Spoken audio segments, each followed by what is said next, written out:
Assalamualaikum warahmatullahi wabarakatuh. Perkenalkan, nama saya Muhammad Nopal Zuhdi dengan NIM 221500500163. Baiklah, pada kesempatan hari ini saya akan membahas makalah tentang kelompok 1, yaitunya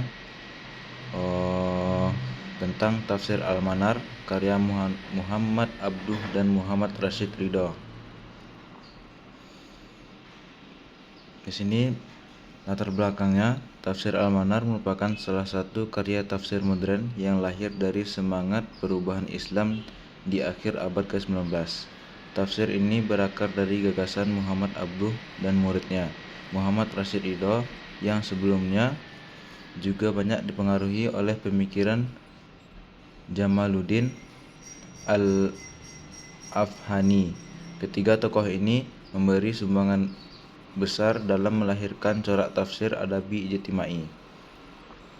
Muhammad Abduh juga dikenal sebagai ulama reformis Mesir yang menekankan pentingnya rasionalitas pembaruan sistem pendidikan Islam. Baik, langsung saja kita masuk ke pembahasan. Yang pertama itu ada biografi mufassir dan kontribusinya dalam bidang tafsir. Latar belakang Muhammad Abduh. Nama lengkapnya adalah Muhammad bin Abduh bin Hasan Khairullah. Muhammad Abduh dilahirkan di desa Mahallat Nasar di Kabupaten Al-Buhairah, Mesir pada tahun 1849 Masehi atau 1266 Hijriah. Ayahnya berasal dari Turki, bernama Abduh Hasan Khairullah, sedangkan ibunya menurut riwayat berasal dari bangsa Arab dan memiliki silsilah keturunan yang sampai pada Umar bin Khattab. Muhammad Abduh lahir dalam sebuah keluarga yang tidak kaya ataupun bangsawan. Namun ayahnya dihormati sebagai seorang kepala karena kepandaiannya dan ketinggian akhlaknya. Meskipun hidup dalam lingkungan keluarga petani di pedesaan, tetapi ayahnya mendorong Muhammad Abduh untuk memperoleh pengetahuan. Sebagai seorang anak, ia menjalani latihan agama yang ketat, mampu membaca buku, dan dikatakan telah menyelesaikan hafalan Al-Quran pada usia 12 tahun. Pendidikan pertamanya adalah mempelajari tajwid Al-Quran yang ia pelajari di Masjid Al-Ahmadi di Tanta yang berjarak lebih dari 80 km dari Kairo. Ia melakukan ini hingga tahun 1864. Namun, ia kecewa dengan cara pengajaran yang kaku dan membosankan, sehingga memutuskan untuk keluar dari pendidikan dengan niat bekerja di bidang pertanian. Perubahan besarnya terjadi ketika ia bertemu dengan pamannya yang seorang syekh bernama Darwisi Khidir.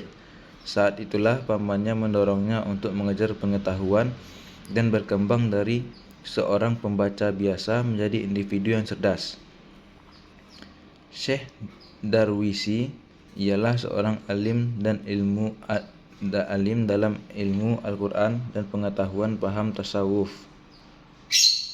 Sang guru berhasil memberi wawasan baru hingga Muhammad Abduh berubah menjadi pecinta ilmu pengetahuan. Pada tahun 1866, Muhammad Abduh meneruskan pendidikannya ke Kairo dengan belajar di Al-Azhar. Namun, Muhammad Abduh menganggap bahwa pengajaran yang diberikan Al-Azhar tidak memuaskan karena tidak mendorong kemampuan kritis, independen, dan kreatif para siswa. Pada kunjungannya ke Mesir pada tahun 1871, Muhammad Abduh bertemu dengan Jamaluddin Al-Afghani.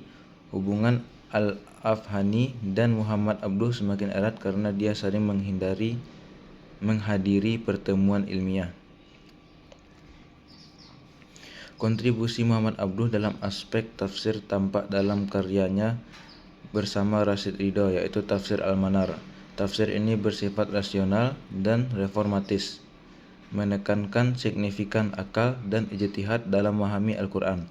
Abduh berupaya menghubungkan ayat-ayat Al-Quran dengan isu-isu sosial, politik, dan pendidikan umat Islam di zamannya, sehingga tafsir menjadi tidak hanya teologis, tetapi juga kontekstual serta aplikatif. Kemudian kita masuk ke latar belakangnya Muhammad Rashid Ridho. Ridho atau yang memiliki nama lengkap Sayyid Muhammad Rashid Ridho dilahirkan pada hari Rabu 27 Jumadi al-Ula 1282 Hijriah atau 8 Oktober 1865 Masehi di Kalamun, sebuah desa yang terletak di tepi Laut Tengah sekitar 3 mil dari selatan kota Tripoli, Lebanon. Saat itu, Lebanon merupakan bagian dari wilayah kerajaan Turki Utsmani. Ayah dan ibunya berasal dari grafis keturunan Al-Husain, anak Ali ibnu Abi Thalib, dengan Fatimah, anak perempuannya Rasulullah Shallallahu Alaihi Wasallam. Pada tahun 1299 Hijriah atau 1822 Masehi, Rashid Ridho kemudian beralih ke sekolah Islam negeri yang saat itu sangat disukai dan dihormati. Bahasa Arab adalah bahasa pengantar di sekolah ini. Mereka juga mengajarkan bahasa Turki dan Prancis.